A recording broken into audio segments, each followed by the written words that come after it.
Hello. Nightmare horror story YouTube channel पर आपका स्वागत है। भूत प्रेत की सच्ची डरावनी कहानियाँ सुनने के लिए हमारे चैनल को सब्सक्राइब करें और पास ही बेल आइकन को दबाकर नोटिफिकेशन ऑन कर लें।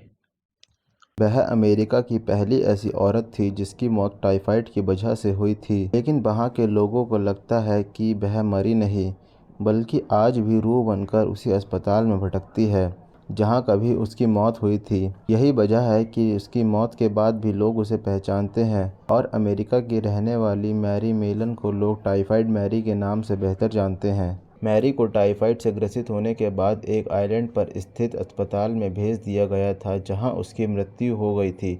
आइलैंड पर आने वाले लोगों का कहना है कि यह स्थान श्रापित है। उन्हें यहां से लोगों के चीखने और दर्द से चिल्लाने की आवाज़ें आती हैं, लेकिन इस स्थान पर परिंदा तक पर मारने की हिम्मत नहीं करता।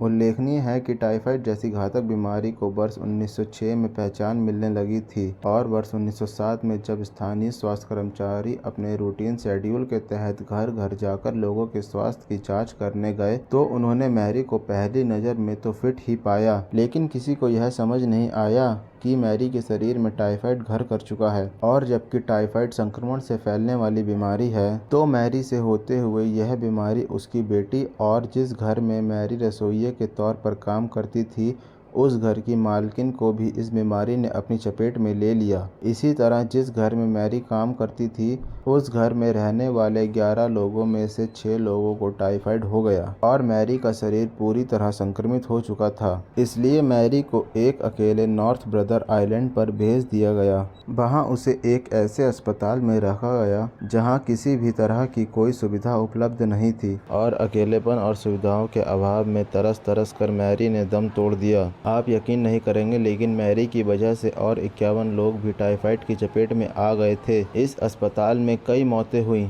और सभी की वजह टाइफाइड बीमारी ही थी। वर्ष 1963 में इस अस्पताल को सिर्फ इसलिए बंद कर दिया गया क्योंकि लोगों को यह स्थान एक भूतिया स्थान लगने लगा था।